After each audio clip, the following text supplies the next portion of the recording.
Bonjour à toutes et à tous, j'espère que vous allez bien. On se retrouve dans le brief du vendredi 8 novembre, il est 10h20. Aujourd'hui, on va parler donc des trades que j'ai pris hier et des trades que j'ai en cours. On va parler news économique, du ratio long and short, du funding open interest, des liquidations et on finira par l'analyse technique pour savoir ce qui pourrait se passer dans le week-end. Alors, au niveau des trades que j'ai en cours, on a actuellement Bitcoin, étant donné qu'on était en zone OTE, on avait fait un petit choche là, donc en petite time frame, donc à voir maintenant si jamais il tient, étant donné qu'on a quand même toutes ces liquidités à venir chercher, on va voir ça ensemble, mais il y a pas mal de monde à venir chercher ici. Au niveau des trades, j'ai également donc un deuxième ordre au cas où, vous allez comprendre pourquoi tout à l'heure avec l'analyse. Au niveau donc des trades que j'avais hier, donc dans la vidéo, je vous expliquais que j'avais un trade sur Grok. Donc merci tonton Elon Musk pour ce trade, étant donné qu'après son tweet, on a littéralement explosé de plus 20%, et donc ça a pas mal aidé.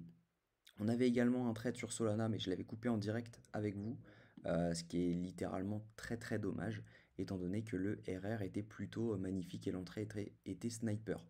On avait également ça sur ETH, pareil, coupé, beaucoup trop tôt, donc dommage, mais je m'attendais pas à ce que la dominance du Bitcoin se mette à chuter ainsi. Donc voilà, on a eu des possibilités de trade hier plutôt sympathiques, le Grok nous a mis quand même pas mal. Donc voilà, plutôt cool. Au niveau donc news économique, aujourd'hui il faut s'attendre au taux de chômage à 14h30, donc ça va être assez impactant pour le dollar, et notamment donc du coup si jamais on a un imprévu sur les chiffres, bah, il y aura forcément un impact direct sur les marchés, notamment les cryptos. Donc il va falloir y faire attention. La semaine prochaine, on va avoir une semaine assez chargée, étant donné qu'on a l'inflation américaine le mardi à 14h30. On va avoir la Fed, donc la décision de la Fed sur les taux d'intérêt à 19h mercredi, donc ça va être vraiment impactant. Et de 20h à 20h30, on aura des conférences de presse. Donc là, il va y avoir vraiment pas mal de choses qui vont faire bouger le consensus. Et là, ça va être assez exceptionnel à mon avis. On aura également jeudi la décision des taux d'intérêt suisses, la décision des taux d'intérêt anglais, la décision des taux d'intérêt européens. Et on finira donc, ça c'est pas vraiment utile pour vendredi pour les marchés, mais c'est toujours utile de le savoir personnellement, on aura l'inflation française à 8h45 vendredi. Donc au niveau du ratio long and short, on a un équivalent actuellement. On a les longues qui sont en train de reprendre un peu le dessus, mais ça c'était un peu avant. C'est ce qu'il faut avoir en tête, c'est qu'on le voit par rapport à l'open interest et le funding.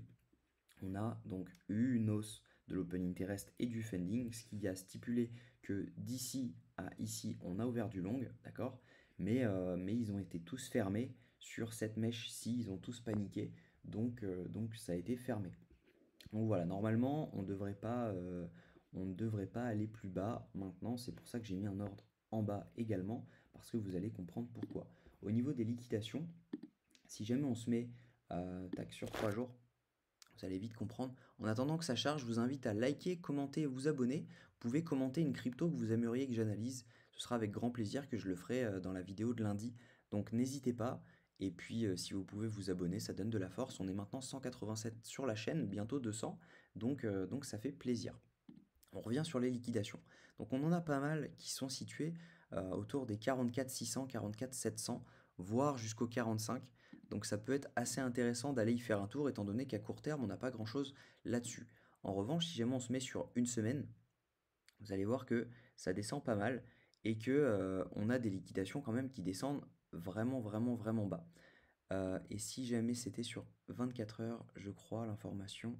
Voilà, sur 24 heures, on a moyen de faire le yo-yo. Et ça, c'est toujours dangereux quand on se situe au milieu donc, des liquidations.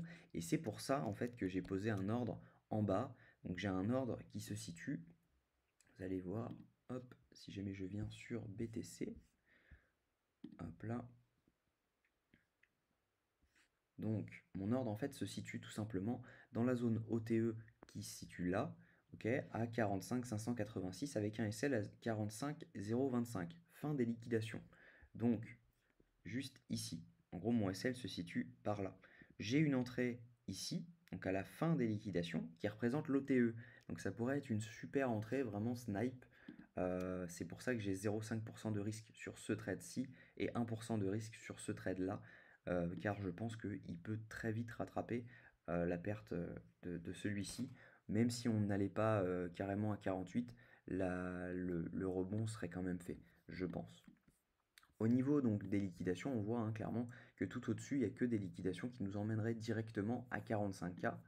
En revanche, il faut faire attention à quelque chose, c'est que la dominance du Bitcoin est en train de chuter. Et si elle chute, ça veut dire que l'argent est en train d'aller ailleurs. En revanche, on ne voit pas l'argent arriver sur l'USDT, on le voit arriver sur le Total 3, donc qui comprend toutes les cryptos sauf Bitcoin et Ethereum. Donc ça, c'est plutôt très intéressant étant donné qu'on est sorti de ce range. Je vais me mettre en daily, vous allez vite comprendre. Hop. Donc, on avait un range ok, qui se situait ici. Hop, je vais mettre des lignes parallèles. Normalement, elles y sont. Voilà, ça n'avait pas chargé. Donc, en fait, on a des lignes parallèles qui se situent ici et qui donnent le range. On est sorti de ce range, on a rebondi dessus, on est reparti.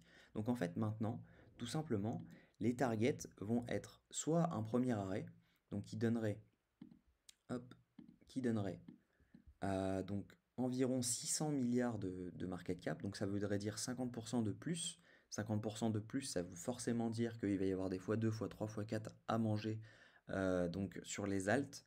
Et si jamais on venait à break ça, on pourrait se donner rendez-vous à 800 milliards. Et ça serait vraiment incroyable parce que là, on est sur un x2 du market cap global. Seulement, bah, il y a des cryptos qui ne vont pas performer comme les autres, comme avant.